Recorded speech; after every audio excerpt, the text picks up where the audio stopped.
Bonjour à tous ceux qui nous écoutent, quel que soit le lieu où vous vous trouvez. Nous voulons partager ce moment avec vous pour bénir et louer notre Dieu. Nous sommes là par grâce et ce que nous allons entonner, c'est par la grâce de Dieu que nous venons nous présenter devant notre Dieu, sa majesté glorieuse. C'est par la grâce. C'est par la grâce que nous venons Présenter devant nous toi. présenter devant toi. Non par nos forces, Non par nos forces nos efforts. Mais par le sang de l'agneau. Tu nous appelles auprès de toi, Seigneur, nous voici. Tu nous attires auprès de toi, ta grâce nous voici. Par grâce nous voici. si tu comptais tous nos péchés, qui vivrait? Si tu comptais tous nos péchés, qui vivrait? Mais nous entrons purifiés par le sang de l'agneau. Mais nous entrons purifiés par le sang de l'agneau. Encore si tu comptais Si tu comptais tous nos péchés, qui vivrait?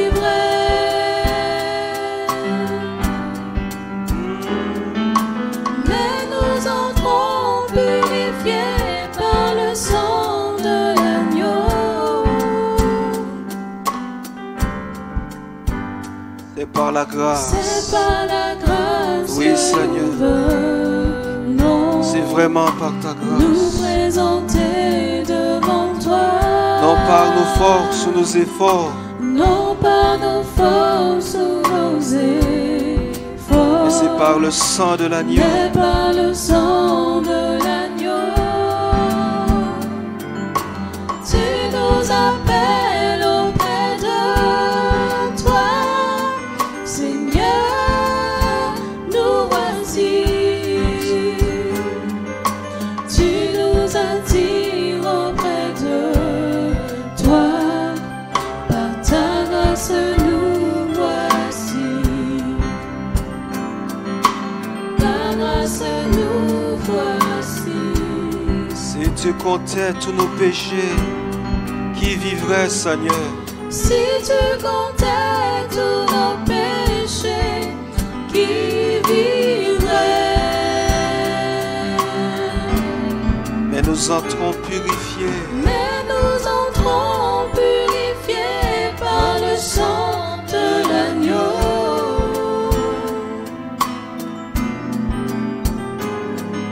Si tu comptais tous nos péchés, qui vivrait?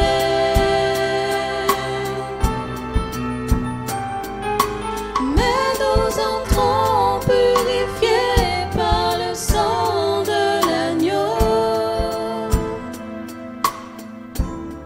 C'est par la grâce que nous venons. C'est par la grâce que nous venons Nous présenter devant toi. nous présenter devant toi. Non par nos forces ou nos efforts, mais par le sang de l'agneau. Tu nous appelles auprès de toi, Seigneur, nous voici. Tu nous attires auprès de toi, par ta grâce nous voici. Par ta grâce nous voici. Ta grâce nous voici. Par ta grâce nous voici. Ta grâce nous voici. Par ta grâce nous voici. Par grâce nous voici.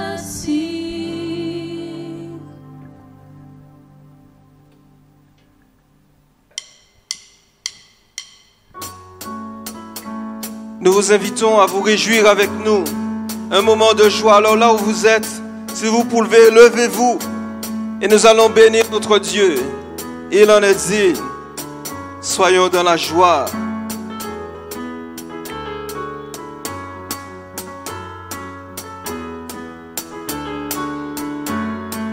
Tout dans son palais s'écrie Hosanna. Du fond de mon cœur jaillit Alléluia. Je laisse éclater ma joie. Je crie pour le roi des rois. Je laisse éclater ma joie. Je crie pour le roi des rois. Les tambours résonnent. Les tambours résonnent avec les instruments. Devant le Seigneur, monte un nouveau chant. Laissons éclater la joie. Chantons pour le roi des rois. Laissons éclater notre joie. Amen. Laissons éclater la joie. Chantons pour le roi des rois. Pour le roi des rois. Il est le Seigneur. Rendons-lui nos hommages. Et réjouissons-le chaque jour davantage. Laissons éclater notre joie. Amen. Dansons pour le roi des rois. Laissons éclater la joie. Dansons pour le roi des rois. Laissons éclater la joie. Chantons pour le roi des rois. Laissons éclater notre joie. Amen. Laissons éclater la joie. Chantons pour le roi des rois. Pour le roi des rois. Il est le Seigneur. Rendons-lui nos hommages. Et réjouissons-le chaque jour davantage. Laissons éclater notre joie. Amen. Dansons pour le roi des rois. Laissons éclater la joie. Dansons pour le roi des rois. Alléluia. Alléluia. Alléluia. Alléluia. Notre Dieu, dans sa parole, nous a promis d'être avec nous tous les jours jusqu'à la fin du monde. Et ce matin, nous voulons prendre le temps de l'adorer, de le remercier pour cette présence. C'est air que je respire. C'est air que je respire. C'est ta présence qui vit en moi.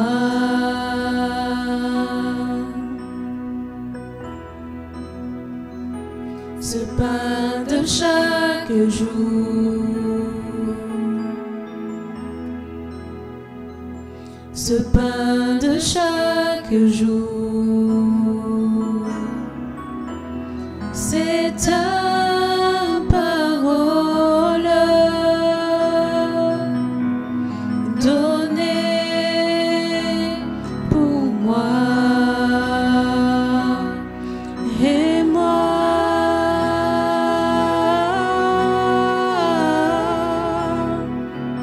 j'ai tant besoin de toi.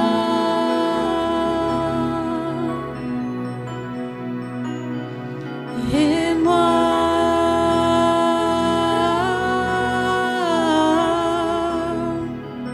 je suis perdu sans toi.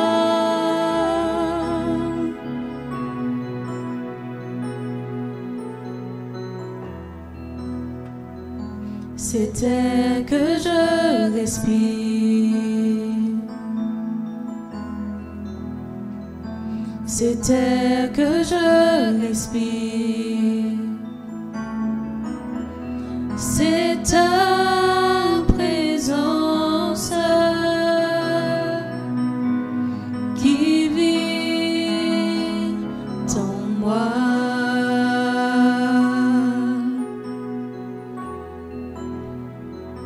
Ce pain de chaque jour, ce pain de chaque jour, c'est ta parole donnée pour moi. Et moi,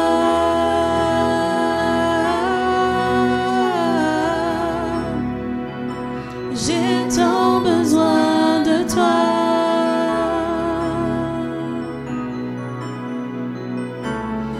Et moi,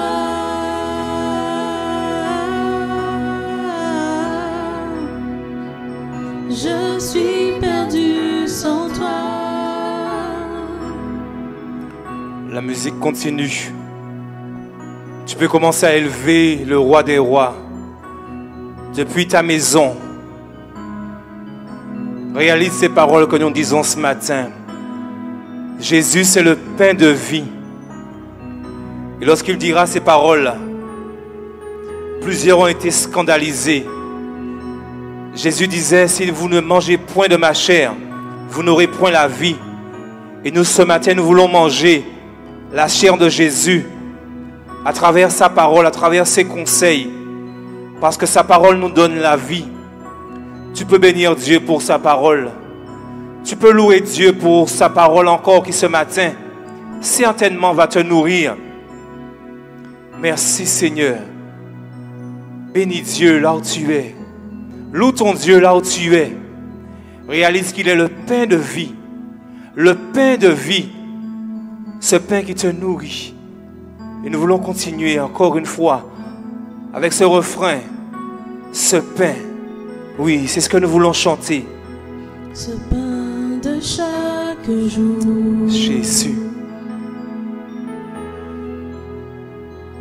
ce pain de chaque jour, c'est ta parole. Merci pour ta parole. Donnée Merci Jésus. pour moi. Tu es la parole de vie, Jésus. Ce pain de chaque jour,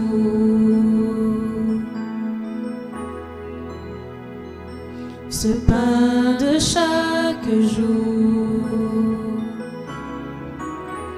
c'est ta parole donnée pour moi. Et moi, Seigneur, et moi. Et moi, J'ai tant besoin de toi. j'ai tant besoin de toi. Jésus. Sans toi, je suis perdu. Et moi,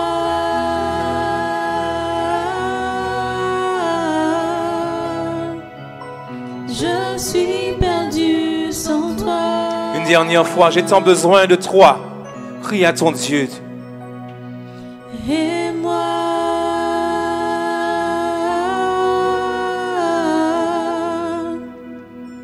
j'ai tant besoin de toi. Oui, Jésus, je suis perdu sans toi. Et moi,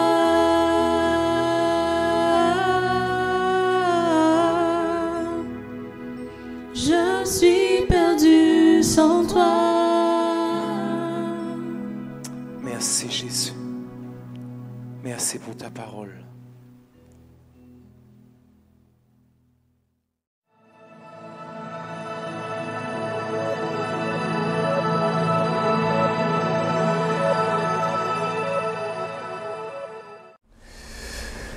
Bonjour à tous ceux qui ce matin sont branchés sur cette chaîne YouTube, sont devant ces écrans et participant à ces moments.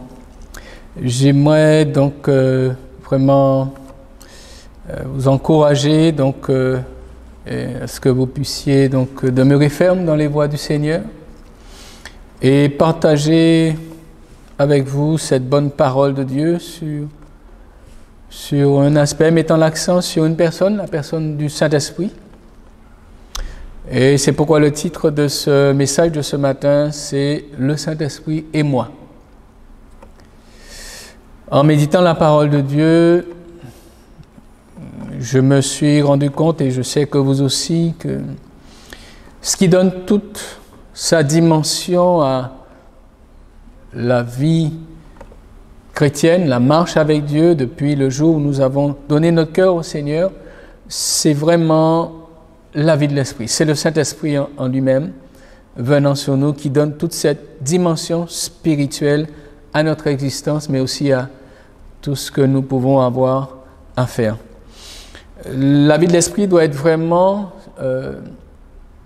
ce qui préoccupe le croyant, cherchant jour après jour à s'assurer de la présence, de l'action et de l'accompagnement du Saint-Esprit et à faire les choses dans l'Esprit selon que Dieu donc les a établis.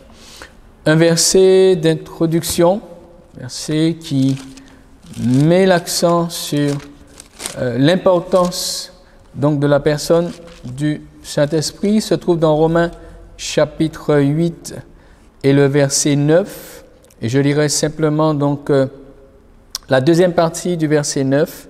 « Si quelqu'un n'a pas l'Esprit de Christ, il ne lui appartient pas. » Voilà.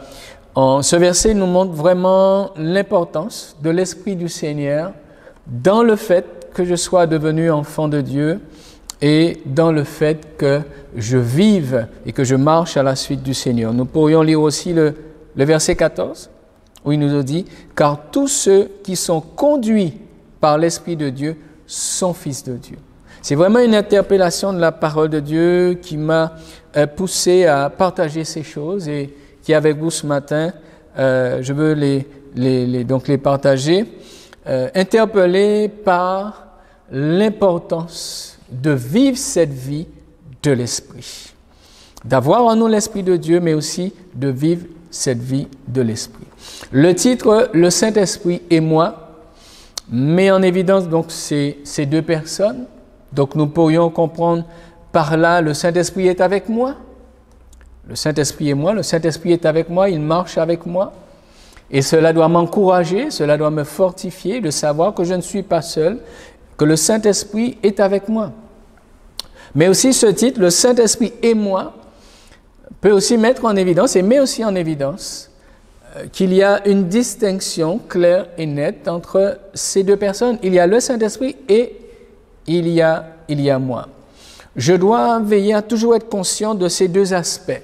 Le Saint-Esprit est avec moi tous les jours de ma vie, il m'accompagne et il me conduit, il m'emmène dans le chemin. Et il y a moi, il y a aussi le Saint-Esprit, donc chacun avec une part et une responsabilité bien distincte. J'aimerais voir un témoignage de la parole de Dieu avec vous, c'est dans le livre des Actes des Apôtres au chapitre 20, Actes des Apôtres au chapitre 20 et les versets 22, Actes des Apôtres, chapitre 20, versets 22 à 24. C'est l'apôtre Paul donc, qui ici donc, met en évidence son témoignage et il dit ceci. « Et maintenant, voici lié par l'Esprit, je vais à Jérusalem, ne sachant pas ce qui m'y arrivera. Seulement de ville en ville, l'Esprit Saint m'avertit que des liens et des tribulations m'attendent. Mais je ne fais pour moi-même aucun cas de ma vie comme si elle m'était précieuse, pourvu que j'accomplisse ma course avec joie et le ministère que j'ai reçu du Seigneur Jésus d'annoncer la bonne nouvelle de la grâce de Dieu. Amen. » Dans ce court passage, l'apôtre met bien en évidence le Saint-Esprit et lui. L'intervention et l'action du Saint-Esprit, mais aussi sa part et sa responsabilité. Il dit que le Saint-Esprit, donc, l'avertit. Le Saint-Esprit accomplit une œuvre avec lui et pour lui, en sa faveur, pour l'interpeller, pour lui dire les choses et pour l'avertir. Et il met au verset 24 en évidence, « Mais je ne fais pour moi-même aucun cas de ma vie. » Ici donc sont bien mis en évidence les deux personnes, le Saint-Esprit qui agit en faveur du croyant, mais aussi la responsabilité du croyant lui-même. C'est pourquoi nous devons très clairement comprendre ce point, ce premier point, c'est que le Saint-Esprit, quand il vient dans ma vie, il vient non pas pour prendre ma place, mais il vient pour me donner les indications pour que je mène mon existence selon Dieu. Donc, dans ma vie, il ne devient jamais le pilote, mais il reste toujours le copilote de mon existence. Et c'est une marche et c'est une collaboration des deux qui permettra à toute l'œuvre de Dieu de s'accomplir en nous. Le Saint-Esprit ne devient pas moi et moi je ne deviens pas le Saint-Esprit. Ça, c'est une chose qui doit être vraiment très clairement mise en évidence dans notre compréhension et notre approche donc de la parole de Dieu et de la manière dont nous devons aussi marcher. Le Saint-Esprit va avoir aussi cette importance, cette place importante et capitale dans ma vie, c'est lors de la conversion. C'est le Saint-Esprit qui va vraiment être comme le signe de cette conversion. Puisque la conversion étant quelque chose d'intérieur, je peux dire que je suis converti, je me suis donné au Seigneur, je peux même évoluer dans ma manière de vivre, mais il est indispensable que soit vue, que soit considérée cette vie nouvelle en moi, et cette vie nouvelle en moi ne peut être révélée et manifestée que par la présence du Saint-Esprit dans ma vie. Vous connaissez ce témoignage de la parole dans Actes chapitre 10, l'apôtre Pierre se rendant vers Corneille et toute sa famille, Actes 10, 46, eh bien, ce qui va permettre à Pierre, après avoir donc partagé la parole, l'évangile donc du Seigneur, ce qui va permettre à Pierre donc d'avoir la certitude que ces personnes étaient réellement devenues des croyants, des enfants de Dieu,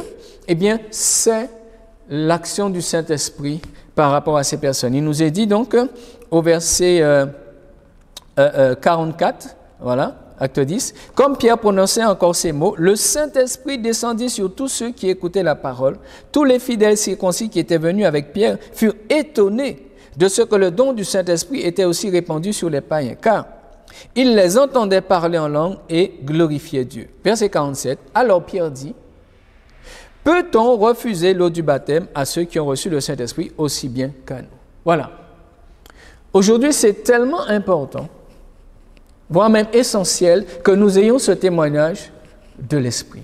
C'est ce qui nous permettra d'avancer avec assurance et que, j'ai envie de dire, des portes s'ouvrent aussi pour nous. Une certaine progression spirituelle se manifeste. Nous avons besoin de le savoir pour nous-mêmes, mais aussi les gens autour de nous ont besoin de le savoir. Et dans ces temps, comme de tout temps, ce qui fait la différence, ce qui a fait et ce qui fait et qui fera encore la différence jusqu'au bout, c'est vraiment cette présence du Saint-Esprit dans l'Église et dans la vie de chaque croyant. Alors, c'est important de le comprendre parce que nous devons veiller à ne pas nous contenter de rechercher une ambiance de vie de l'esprit, un moment, je dirais, un temps fort dans la présence du Saint-Esprit, soit dans l'Église, en écoutant de la louange et tout. Nous devons veiller à ne pas nous contenter seulement de cela, mais nous devons veiller à nous-mêmes faire une expérience personnelle. Il y a la question du baptême dans le Saint-Esprit, qui doit vraiment être une question essentielle, une recherche de chacun, et s'assurer de ce témoignage de l'Esprit, de la vie de l'Esprit que nous recevons lorsque nous nous tournons vers Dieu, lorsque nous le recevons dans notre vie comme notre Seigneur et notre Sauveur. Ce serait dommage de vivre des moments dans la présence du Saint-Esprit, mais sans que soi-même, on ait fait cette expérience du Saint-Esprit pour soi-même et en soi-même. En tout cas, l'apôtre Pierre, donc pour lui, il y avait une évidence peut-on refuser l'eau du baptême à ceux qui ont reçu le Saint-Esprit, aussi bien qu'à nous? Il n'y a aucun doute, il n'y a aucune ambiguïté. Quand on veut s'assurer des choses, je crois que c'est le point clé qui nous permettra donc de le faire. Tellement important que l'apôtre Paul, dans Actes 19, à un moment, rencontrant des personnes qui se disaient donc disciples, et vous comprendrez l'importance de ce sujet ce matin, vous comprendrez l'importance, la nécessité de mettre l'accent sur ce sujet donc ce matin et à tout moment que Dieu le permette, parce que l'on peut passer à côté. On peut passer à côté. Et il ne faudrait pas passer à côté. Dans Actes chapitre 19, c'est l'apôtre Paul, avec un autre témoignage de la parole de Dieu, qui va être confronté à des personnes qui vont, 12 hommes, qui vont se présenter comme étant des disciples. Alors, je veux lire avec vous à partir du verset 1er jusqu'au verset 7. Et dans ce moment, l'apôtre Paul aura un souci, il aura une interrogation et il va poser un certain nombre de questions à ces personnes parce qu'il veut s'assurer de quelque chose. Et ce matin, le message de la parole de Dieu est là. Dieu, par sa parole et par l'action de son esprit, veut que chacun soit assuré pour lui-même. Que chacun soit assuré pour lui-même. Acte 19, premier. Pendant qu'Apollos était à Corinthe, Paul, après avoir parcouru les hautes provinces de l'Asie, arriva à Éphèse. Ayant rencontré quelques disciples, il leur dit, « Avez-vous reçu le Saint-Esprit quand vous avez cru ?» Ils lui répondirent, « Nous n'avons même pas entendu dire qu'il y ait un Saint-Esprit. » Il dit, « Mais de quel baptême avez-vous donc été baptisés ?» Ils répondirent, « Du baptême de Jean. » Alors Paul dit, « Jean a baptisé du baptême de repentance, disant au peuple de croire en celui qui venait après lui, c'est-à-dire en Jésus. » Sur ces paroles, ils furent baptisés au nom du Seigneur Jésus. Lorsque Paul leur eut imposé les mains, le Saint-Esprit vint sur eux, et ils parlaient en langue et prophétisaient. Verset 7, ils étaient en tout environ 12 hommes. J'apprécie la manière de faire de l'apôtre Paul.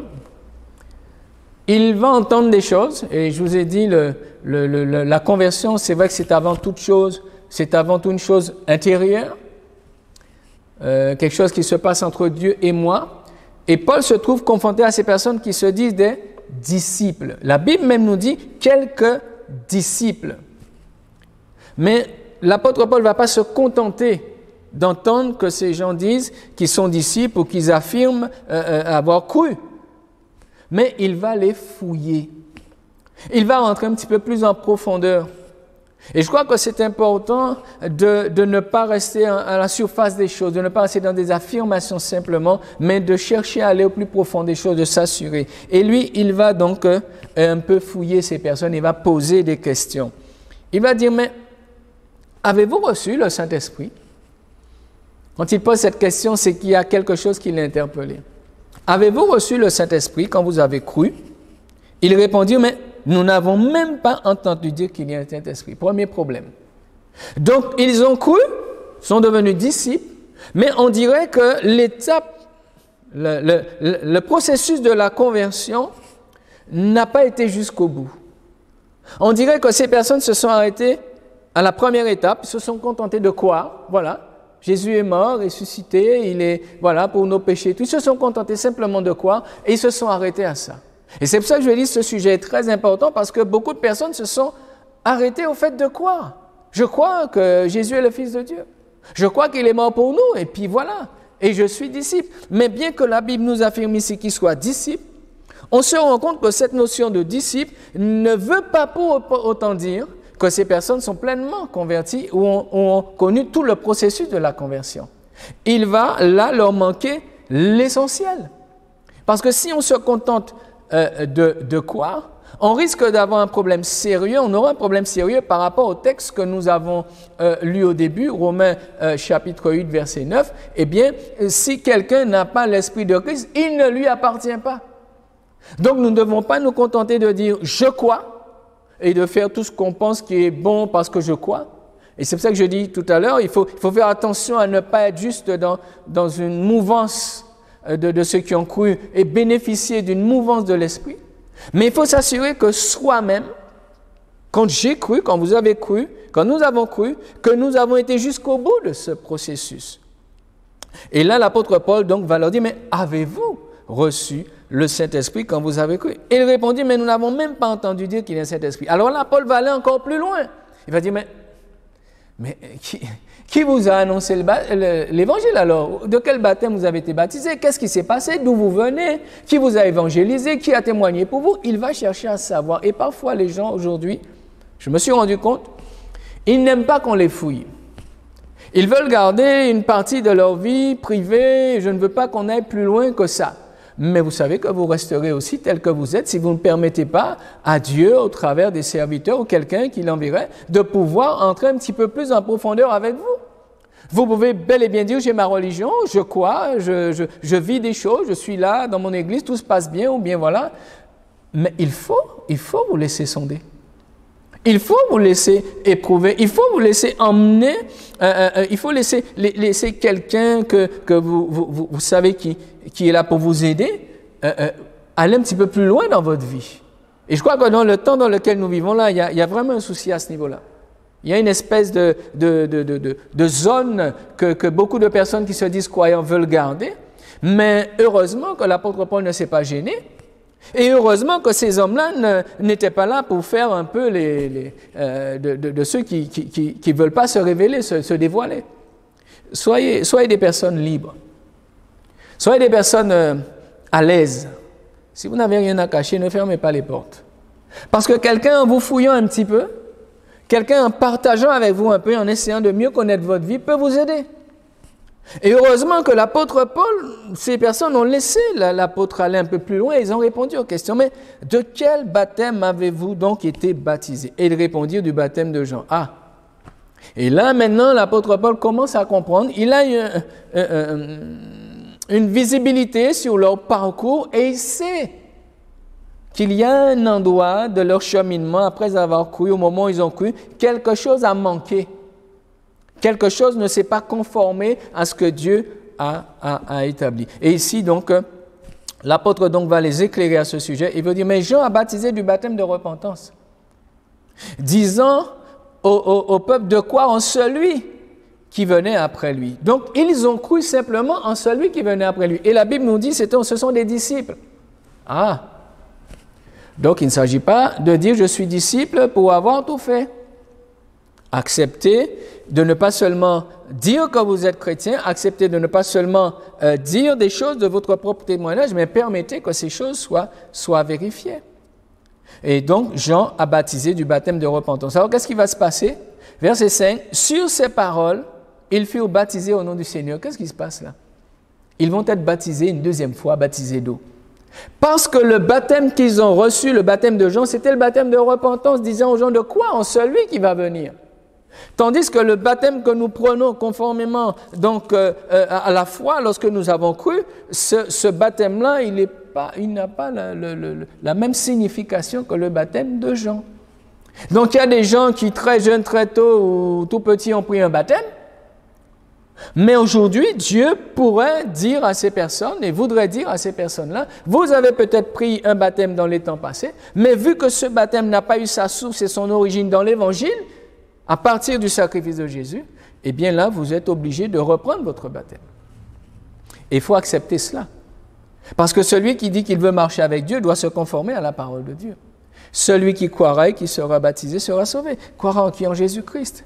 Mais là, ces hommes, ils ont cru dans Jésus qui allait venir. Donc, vous comprenez bien que ce baptême, il fallait qu'il soit refait. Et une fois donc qu'ils ont été baptisés d'eau, eh bien, au verset 5, lorsque Paul leur eut imposé les mains, le Saint-Esprit vint sur eux et ils parlaient en langue et prophétisaient. Waouh! Mais c'est super ça. Deux personnes qui sont arrivées, juste ils étaient en train de croire, simplement. Ils croyaient simplement, voilà, je crois en Jésus, je crois en Dieu, je crois ceci, je crois cela. C'est tout. Ces hommes vont ils vont entrer dans toute l'étendue, dans toute la dimension de ce que c'est que de croire, de s'engager avec Dieu. Ils vont non seulement donc être baptisés conformément aux enseignements donc du Seigneur Jésus, mais en plus ils vont être baptisés du Saint-Esprit, ils vont parler en langue et ils vont prophétiser. Vous savez que Dieu voudrait qu'aujourd'hui nous puissions tous nous assurer que nous avons été dans tout le processus et que nous vivons la plénitude de tout ce que Dieu a établi, que vivent tous ceux qui ont cru. Peut-être beaucoup d'entre nous, beaucoup se sont arrêtés au fait de croire. Et cette parole et ce message est là ce matin simplement pour mettre en évidence qu'il ne suffit pas de dire que je crois, que j'ai cru, mais j'ai besoin de rentrer dans toute la dimension, la plénitude. Je ne sais pas que recherchent les croyants d'aujourd'hui. Je ne sais pas quelle est la dimension de vie dans telle ou telle église. Je ne sais. Mais tout ce que je sais, c'est que chaque croyant, s'il se remet en question et considère, est-ce que lui-même, il est rentré pour lui-même dans sa relation avec Dieu, dans une plénitude de ce que Dieu attend de lui, je crois que c'est toute l'Église qui va en bénéficier. Et ça va être quelque chose de glorieux et de merveilleux. Mais il faudrait que chacun d'entre nous, nous acceptions de laisser Dieu par sa parole, ou par son esprit, ou par ceux que le Seigneur a désignés, un peu aller un petit peu plus loin, donc avec chacun par rapport là où il en est avec le Seigneur Jésus. Le Saint-Esprit et moi, donc, c'est toute une histoire, c'est une vie nouvelle, c'est toute une vie d'expérience et d'expérimentation. Surtout que, prochain point, surtout que, bien que je sois converti et que j'ai expérimenté tout cela, il y a une chose que chaque croyant doit toujours se souvenir, c'est que nous resterons toujours, nous et le Saint-Esprit. Le Saint-Esprit ne deviendra jamais nous, et nous ne deviendrons jamais le Saint-Esprit. Prochain texte, 1 Corinthiens chapitre 2, versets 13 à 16. 1 Corinthiens chapitre 2, versets 13 à 16. Et nous en parlons non avec des discours qu'enseigne la sagesse humaine, mais avec ceux qu'enseigne l'Esprit, employant un langage spirituel pour les choses spirituelles. Mais l'homme naturel n'accepte pas les choses de l'Esprit de Dieu, car elles sont une folie pour lui, et il ne peut les connaître parce que c'est spirituellement qu'on en juge. L'homme spirituel, au contraire, juge de tout, car il n'est lui-même jugé par personne. Car qui a connu la pensée du Seigneur pour l'instruire? Or nous avons la pensée de Christ. Amen. Quelle grâce, quel privilège, nous avons la pensée de Christ. C'est-à-dire, je suis en mesure de connaître les choses du Seigneur parce qu'il m'a communiqué sa pensée au travers donc de son Saint-Esprit, au travers de sa parole, de sa vie en moi. Il m'a communiqué cela et nous avons la pensée du Seigneur. En tout cas, c'est ce qui devrait être, que nous ayons la pensée de Dieu. Nous ayons l'aide du Seigneur pour la compréhension des choses.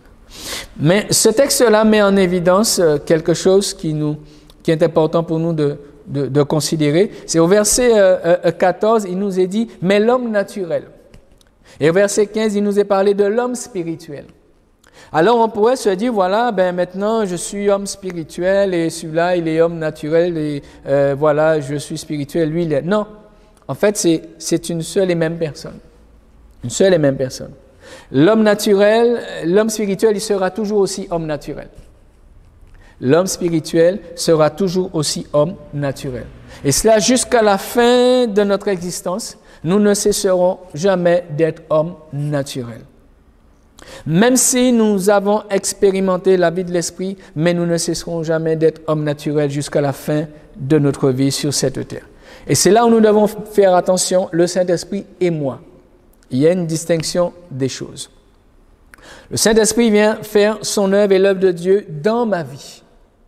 Donc, je dois me rendre compte que il y a moi et il y a le Saint-Esprit. J'aime bien l'apôtre Paul, il va mettre en évidence ces choses dans l'épître aux Romains au chapitre 7. Vous connaissez ce passage, là où il dit « Donc je ne fais pas le bien que je veux et je fais le mal que je ne veux pas ». Et au verset 22 de Romains 7, il dit « Car je prends plaisir à la loi de Dieu selon l'homme intérieur. Mais je vois dans mes membres une autre loi qui lutte contre la loi de mon entendement et qui me rend captif de la loi du péché. » Donc, il prend plaisir à la loi de Dieu selon l'homme intérieur, mais il voit dans ses membres une autre loi qui lutte contre la loi de son entendement. Il y a un combat. Il y a une lutte justement entre cet homme naturel et cet homme spirituel. Et ça me laisse, et comme nous l'avons vu au début avec l'apôtre Paul, ça me permet de savoir que quand je deviens croyant, je ne suis pas manipulé par le Saint-Esprit. Je ne suis pas possédé par le Saint-Esprit. Mais lorsque je deviens croyant, le Saint-Esprit devient un compagnon de route, devient vraiment un ami, devient vraiment celui qui va m'aider, qui va être avec moi, qui va me conduire. Mais il ne prendra jamais les décisions à ma place. Et cela doit nous aider à considérer que la vie de l'Esprit, ce n'est pas une vie frivole, mais c'est une vie empreinte de beaucoup de sagesse et beaucoup de réflexion aussi de la part de l'homme naturel en qui le Saint-Esprit a trouvé donc toute sa place. Vous connaissez ce passage dans 1 Corinthiens, le chapitre 6, verset 19, qui nous dit « Eh bien, vous êtes le temple du Saint-Esprit. Vous êtes le temple du Saint-Esprit. Le Saint-Esprit est venu faire sa demeure en nous. » Et c'est ce que je voudrais, au travers de ce passage, mettre en évidence selon la pensée que j'ai reçue de la part du Seigneur par rapport à cette pensée, le Saint-Esprit et moi. Mettre en évidence ma responsabilité. Mettre en évidence ma part. Et c'est pourquoi je dois veiller. Je dois veiller sur cet homme naturel qui est là et qui doit se soumettre à cette vie de l'esprit. Vous avez un témoignage dans la parole de Dieu que je vais simplement citer, c'est celui de Moïse. Moïse, un homme vraiment qui a été dans toute la dimension de l'œuvre de Dieu, mais qui à un moment donné dans sa vie donc va laisser émerger l'homme naturel. Va laisser émerger l'homme naturel. Et vous comprenez l'importance pour nous aujourd'hui d'être au clair sur ces choses. Si je veux un jour arriver au bout de la course, si je veux un jour franchir la ligne et dire voilà, je suis parvenu jusqu'à la fin, j'ai gardé la foi, eh bien j'ai achevé la course. Si je veux arriver à un temps de ma vie où avec cette certitude-là, je dois vivre une vie très équilibrée et très attentive à ce que l'homme naturel ne prenne jamais le pas et le dessus sur l'homme spirituel. Et c'est ce qui est arrivé à Moïse. Et le Seigneur lui dirait, eh bien Moïse, puisque tu as agi ainsi, eh bien tu ne rentreras pas, tu ne feras pas rentrer ce peuple et tu ne rentreras pas toi-même dans le pays promis. Ces choses ont été écrites pour notre instruction. Et plus encore, lorsque les temps particuliers sont devant nous, plus encore lorsque nous vivons des épreuves, plus encore lorsque les situations semblent devenir compliquées, nous avons besoin d'être au clair sur cette question-là. Ça pourrait nous ramener, bien sûr, à Matthieu 24, où il est question, 25, là où il est question donc des vierges folles et des vierges sages, mettant en évidence, bien sûr, Matthieu 25, à partir du verset 1er, bien sûr, la nécessité d'avoir toujours ces vases remplis d'huile. C'est vraiment des temps qui nous permettent de rappeler cela, qui nous permettent de mettre en évidence toutes ces choses. Puisque Dieu nous a fait la grâce d'avoir son Saint-Esprit, il nous laisse cette responsabilité de la gestion de cette vie de l'Esprit. Et au verset 9 de 1 Corinthiens 2, il nous montre l'importance de ces choses concernant la vie de l'Esprit, mais il est dit, mais comme il est écrit, ce sont des choses que l'œil n'a point vues, que l'oreille n'a point entendues et qui ne sont point montées au cœur de l'homme, des choses que Dieu a préparées pour ceux qui l'aiment.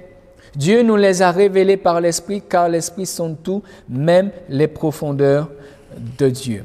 Qui donc parmi les hommes connaît les choses de l'homme, si ce n'est l'Esprit de l'homme qui est en lui. De même, personne ne connaît les choses de Dieu, si ce n'est l'Esprit de Dieu. Or, Nous n'avons pas reçu l'esprit du monde, mais l'esprit qui vient de Dieu, afin que nous connaissions les choses que Dieu nous a données par sa grâce.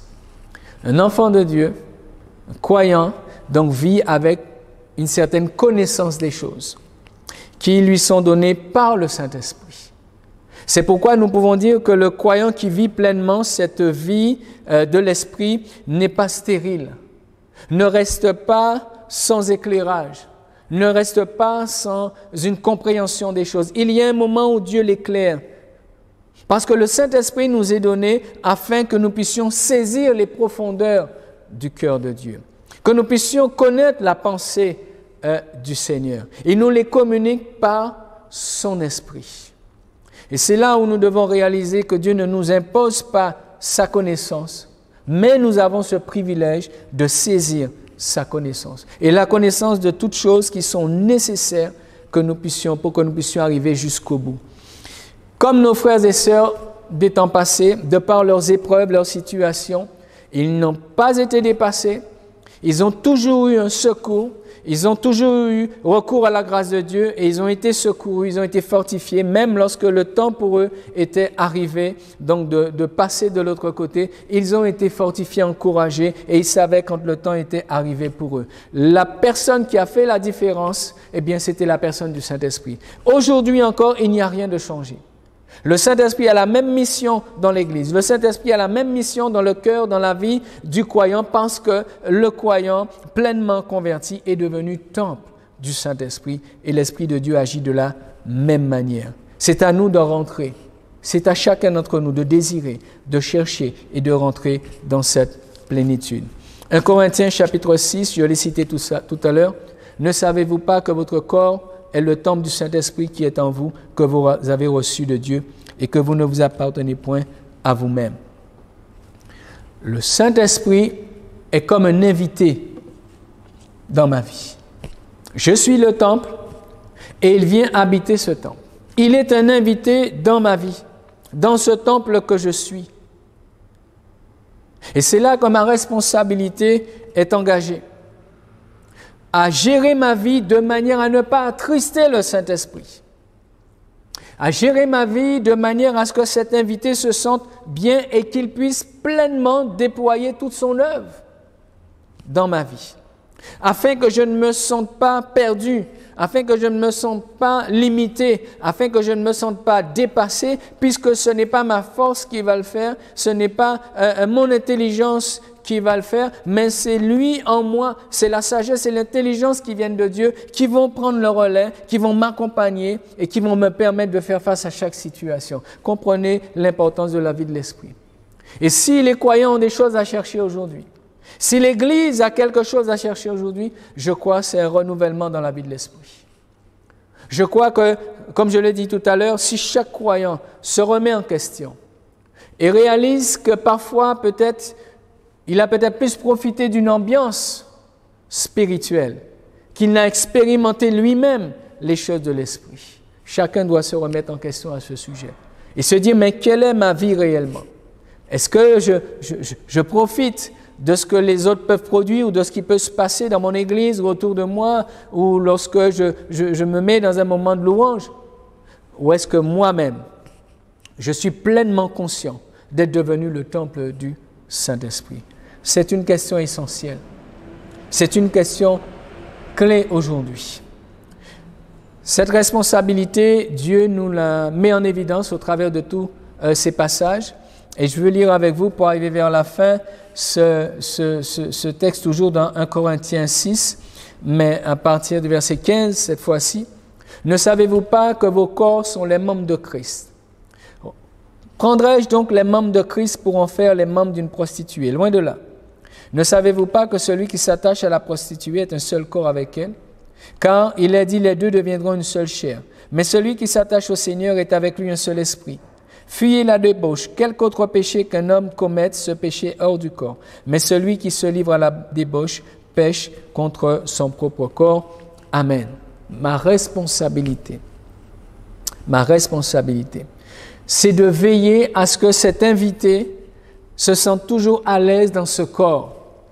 Et c'est pourquoi je veux inviter chaque croyant à veiller aujourd'hui par rapport à ce monde, à la vie de ce monde, de ce qui se passe, à ce que l'on peut regarder, de ce qu'on peut entendre, des choses que nous pouvons faire dans notre vie, de savoir si mon corps est préservé dans l'état de sanctification, mis à part, pour que cette vie de l'esprit puisse pleinement s'exprimer, puisse pleinement se manifester au travers de moi. Nous vivons des temps très particuliers. Nous vivons des temps très particuliers. Où l'Église a besoin, c'est comme chaque croyant, je préfère dire ça ainsi, c'est comme se préparant pour ce grand voyage. C'est comme se préparant à quitter une ville pour un autre pays et d'une manière définitive. S'assurer d'avoir tout mis en ordre, s'assurer d'avoir tout réglé, parce qu'une fois que le départ sera, l'heure du départ sera arrivée, on ne pourra plus revenir en arrière pour chercher quoi que ce soit. Nous sommes dans des temps qui nous imposent cette révision. Nous impose cette révision. Et l'une des choses qu'il ne faudrait pas manquer dans tout ce que nous avons à préparer, il ne faudrait pas manquer d'être réellement et pleinement le temple du Saint-Esprit, mais surtout de vivre cette vie de l'Esprit. Il ne faudrait pas manquer ça. Vous devez veiller à ne pas faire trop de choses, mais vous assurer à entretenir la vie de l'Esprit. Vous devez veiller à ne pas toujours être attaché à chercher des ambiances de l'Esprit, à chercher des manifestations de l'Esprit autour de vous. Mais vous devez veiller à vivre pleinement cette vie de l'Esprit. L'apôtre Paul a été avec ces personnes. Il s'est rendu compte que bien qu'ils étaient des disciples, bien qu'ils avaient cru, eh bien, ils n'avaient pas en eux-mêmes les moyens de vivre cela. Donc, ils suivaient l'ensemble, ils suivaient la foule. Mais ils ne vivaient pas les choses eux-mêmes. Certaines personnes, parfois, sont là dans un moment de culte. Certaines personnes peuvent être au milieu de croyants et ne pas vivre les choses. Pourquoi? Parce qu'en eux-mêmes, ils n'ont pas reçu l'Esprit de Dieu. Et Paul va aller avec eux, va cheminer avec eux, et ils vont rentrer dans une pleine dimension. Leur vie va être complètement changée, complètement transformée. Quand quelqu'un vient au Seigneur, sa vie doit être complètement transformée. Ce ne sont pas que ses conceptions qui ont besoin d'évoluer, mais sa vie doit être complètement changée, complètement transformée. J'aimerais dans ce message aller avec vous dans un passage qui me paraît essentiel dans les Écritures, montrant l'importance du Saint-Esprit dans une vie, dans la vie du croyant. Ce passage, c'est Éphésiens chapitre 1er. Il nous est dit au verset 11, « En lui, nous sommes aussi devenus héritiers, ayant été prédestinés suivant le plan de celui qui opère toutes choses d'après le conseil de sa volonté, afin que nous servions à célébrer sa gloire, nous qui d'avance avons espéré en Christ. » Ces deux premiers versets nous montrent bien que notre appel au salut, à venir au Seigneur, a une destinée, a un but, c'est que nous puissions pleinement donc célébrer la gloire de notre Dieu, et cela donc bien sûr concerne tous ceux qui ont espéré en Christ. Mais à partir donc du verset 13, donc ce passage met en évidence la place clé de la personne du Saint-Esprit. La position clé de la personne du Saint-Esprit en moi et avec moi. Il nous est dit, en lui, vous aussi, après avoir entendu la parole de la vérité, l'évangile de votre salut, en lui, vous avez cru et vous avez été scellés du Saint-Esprit qui avait été promis, lequel est un gage de notre héritage pour la rédemption de ceux que Dieu s'est acquis pour célébrer sa gloire. Comprenez l'importance. Nous avons lu dans Romains chapitre 8, verset 9. « Si quelqu'un n'a pas l'Esprit de Christ, il ne lui appartient pas. » Et ce texte est en train de nous dire très clairement que lorsque nous n'avons pas le Saint-Esprit en nous, nous ne sommes pas scellés. Tandis que lorsque nous l'avons, nous sommes scellés. Donc, pas de Saint-Esprit, pas d'attachement, pas de signe, pas de sceau montrant pleinement que j'appartiens au Seigneur. Donc si je n'ai pas ce sceau, si je n'ai pas reçu ce tampon, ce sceau sur ma vie, si je n'ai pas été ainsi scellé par le Saint-Esprit, je ne pourrai pas me présenter devant Dieu. Et si je ne peux pas me présenter devant Dieu dans cette éternité glorieuse, qu'est-ce qui me dit qu'aujourd'hui je peux me présenter devant lui? Je ne dois pas attendre d'être dans le ciel pour être scellé, c'est maintenant que je dois être scellé du Saint-Esprit. As-tu été scellé du Saint-Esprit? Avez-vous été scellé du Saint-Esprit? Est-ce que tous ceux qui ont cru ont été scellés du Saint-Esprit? Je préfère vous dire ce matin sur la base de la parole de Dieu. Si vous n'avez pas été scellé du Saint-Esprit, vous ne pourrez pas bénéficier de cette grâce extraordinaire et glorieuse. Et ça veut dire donc qu'aujourd'hui encore, qu'est-ce que vous vivez avec Dieu si vous n'avez pas été scellé du Saint-Esprit? L'apôtre Pierre, donc, en considérant donc Corneille et sa famille, pouvait dire oui, voilà, nous pouvons les baptiser parce qu'ils ont reçu le sceau du Saint-Esprit. Donc vous comprenez l'importance de ce message ce matin. Vous comprenez la nécessité d'être à l'écoute de ce message, mais pas juste d'écouter ce message. Cette remise en question. Permettez à Dieu, permettez au Seigneur, permettez à l'Esprit de Dieu d'interpeller votre conscience.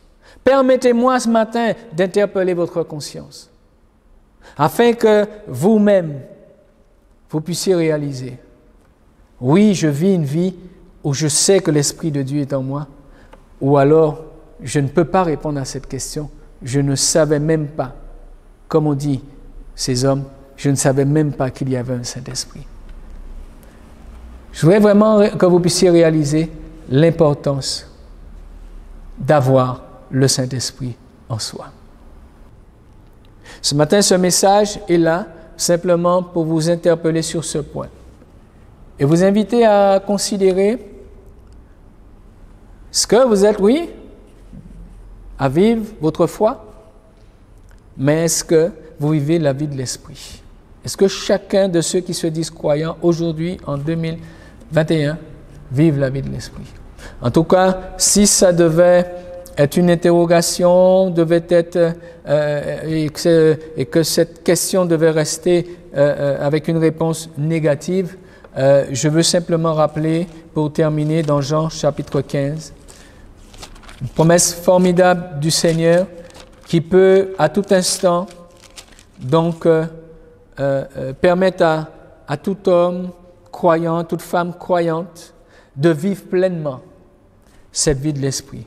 Et comme ces 12 hommes, de sortir d'un état purement religieux et passer dans une plénitude de vie, dans une liberté de vie et entrant dans tout ce que Dieu a prévu, parler en langue, prophétiser, vivre la vie de l'Esprit, les dons de l'Esprit, vivre pleinement cette conversion, la vivre profondément. Dans Jean chapitre 15, verset 26, il nous est dit: « Quand sera venu le Consolateur que je vous enverrai de la part du Père, l'Esprit de vérité qui vient du Père, il rendra témoignage de moi, et vous aussi vous rendrez témoignage de moi, parce que vous êtes avec moi dès le commencement. » Ce verset nous dit, et c'est le Seigneur Jésus qui parle, il dit: « Quand je vous enverrai de la part du Père, l'Esprit de vérité qui vient du Père. » Tournez-vous vers Dieu. Priez le Seigneur. Je ne pense pas que nous ayons à nous compliquer l'existence plus que cela. Le Seigneur dit: « Je vous l'enverrai de la part du Père. » Le Fils et le Père sont d'accord. Et ils se sont engagés et ils l'ont fait envoyer le Saint-Esprit. Pour que tous ceux qui croient puissent sortir de la vie de l'homme naturel et rentrer pleinement dans la vie de l'homme spirituel.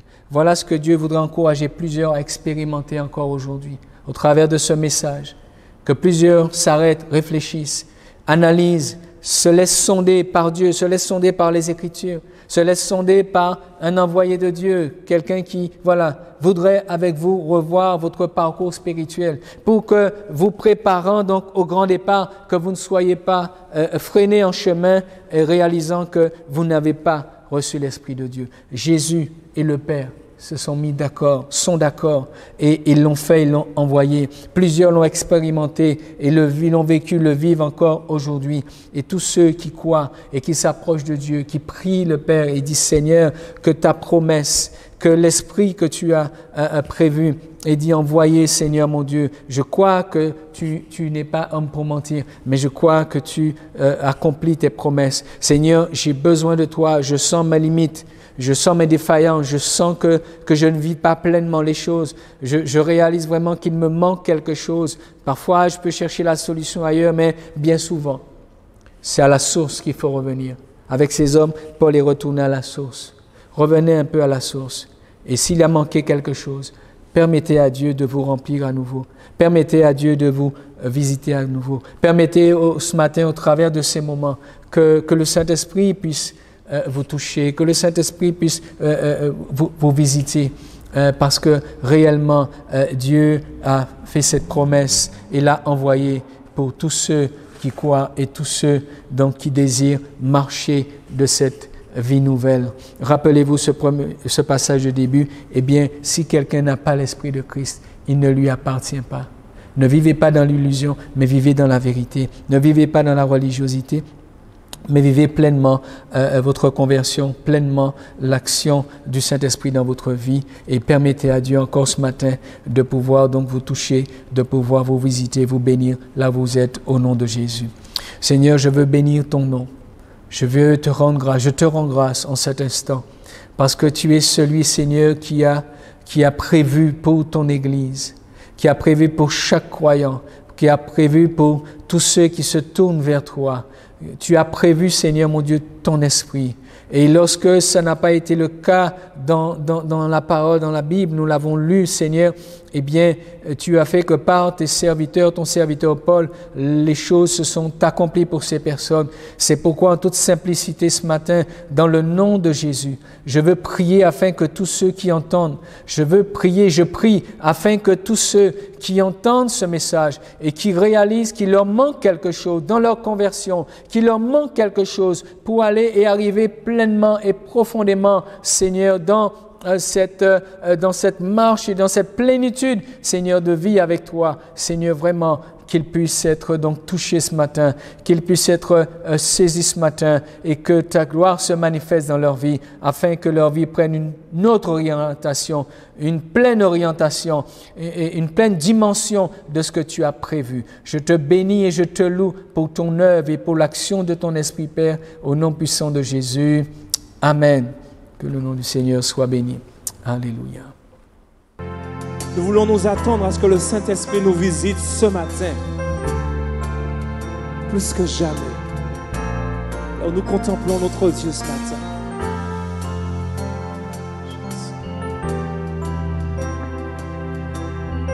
Jésus.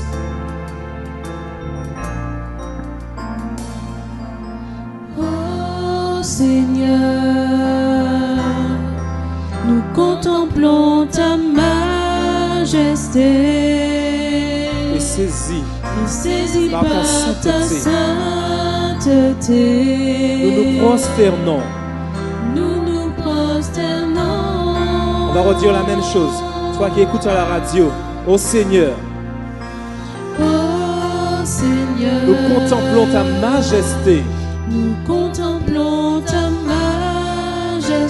Et saisis par ta sainteté.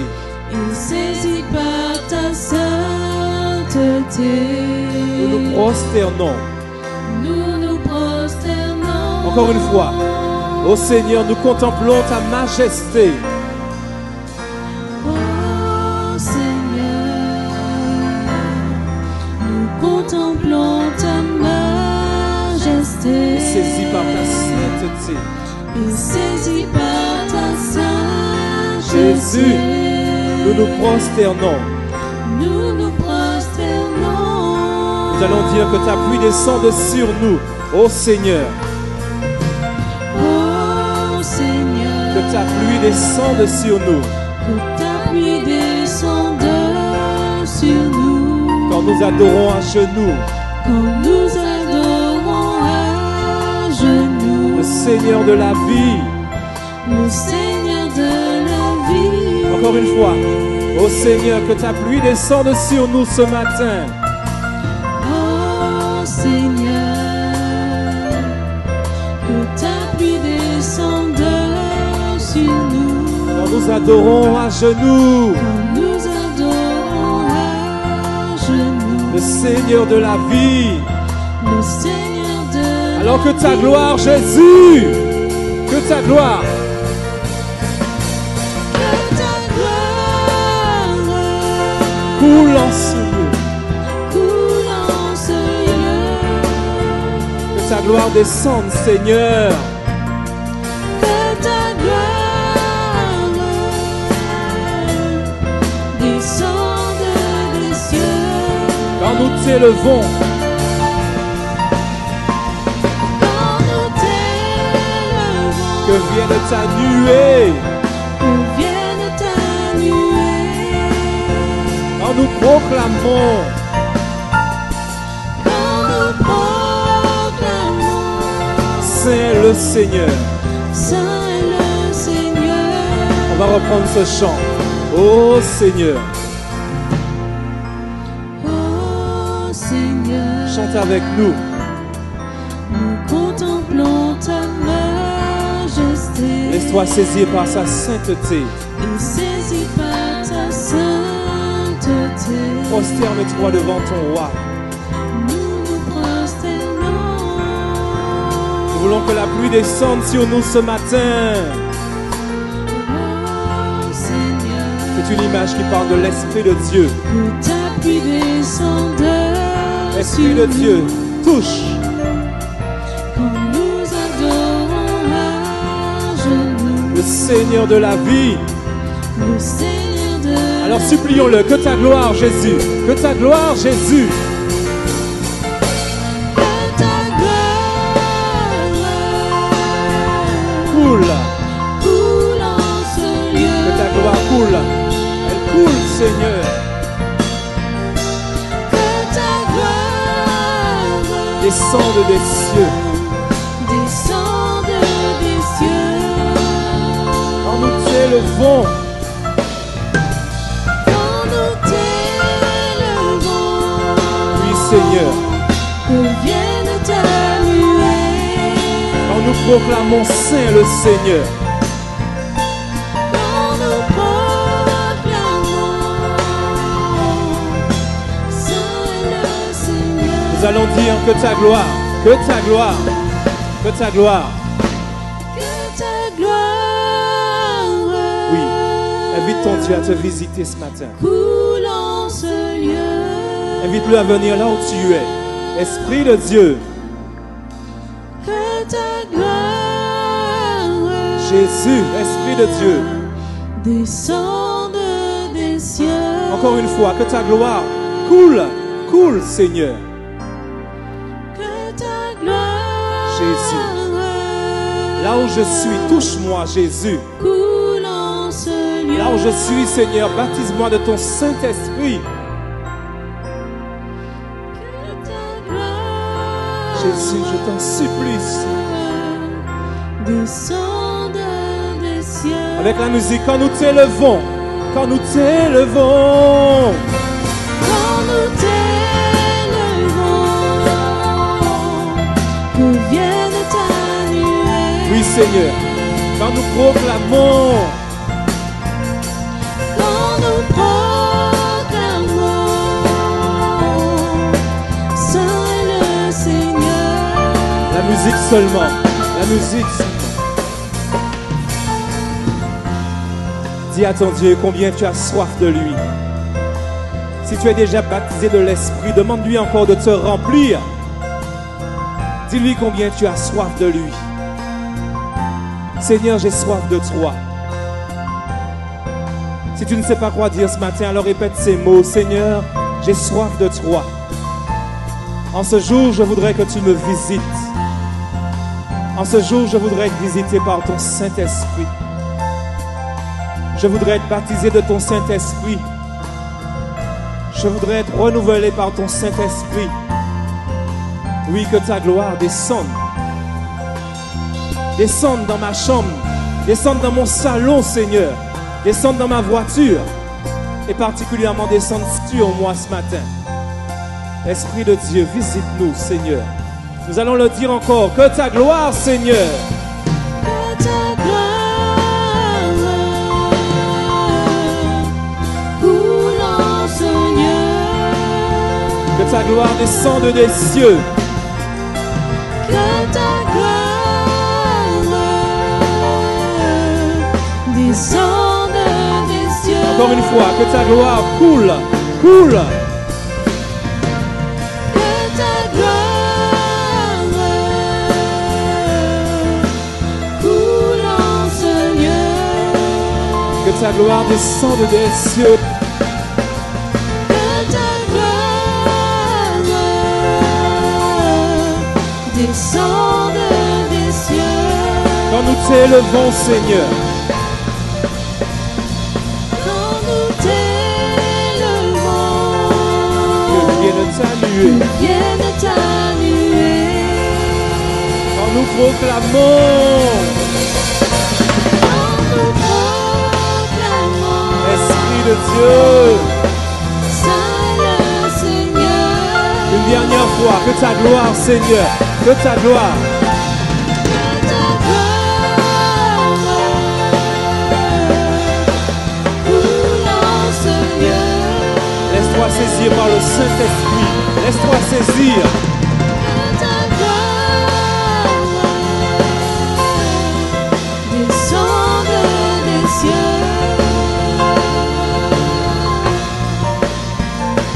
Quand nous t'élevons, que vienne t'annuer.